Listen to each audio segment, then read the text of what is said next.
The blood is a conduit of energy. We can feel the energy tingling all around our body. It's really intense awareness, like drinking a powerful cup of coffee.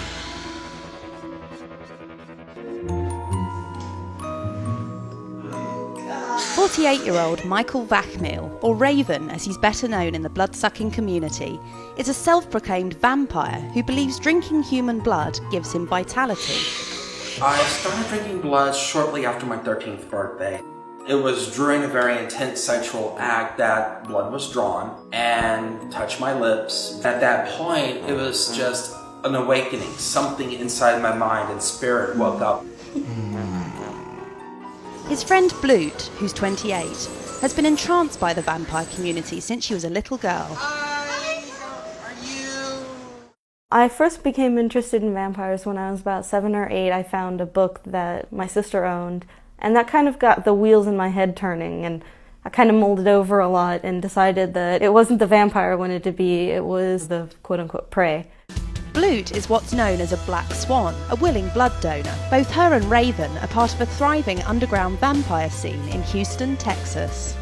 We find people that we like and we enjoy who are willing to share with us by whatever means, either by sex, by blood, by ritualistic practice. For me, being a black swan is really more tying into my submissive side. It is a way that I serve and that I enjoy serving a dominant in that manner. Sometimes it's a little bit like when you get the shiver all the way up your spine, because it's actually very pleasurable as well. Blute now travels up to 250 miles several times a year from her home in Shreveport, Louisiana to Houston to let Raven suck her blood. First off, you want to make sure that the scalpel that you're using is sterilized. We use alcohol and tea tree oil to cleanse and disinfect the skin.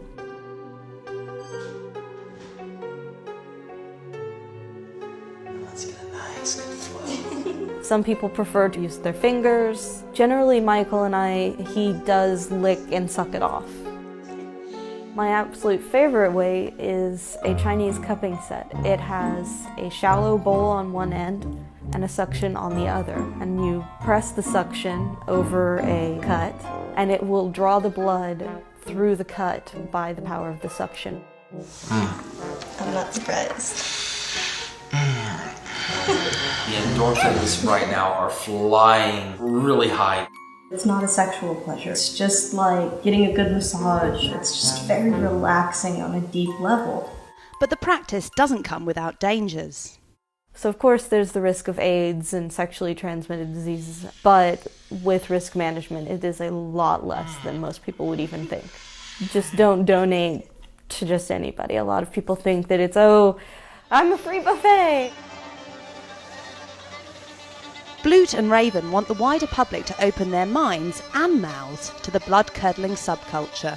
The social media around vampires, the Dracula, Twilight, and other such, they haven't given vampires a bad rap. They've humanized the vampire. With the swan, there's compassion, there's love, there's understanding, and that powerful mix of relationship and sacrifice and human bonding and connection with another person. If there are people who are out there and are interested, actually do your research, get your proper tools, and make sure to sterilize skin and scalpel. And don't fear us, we're not scary. How's it taste? Delicious.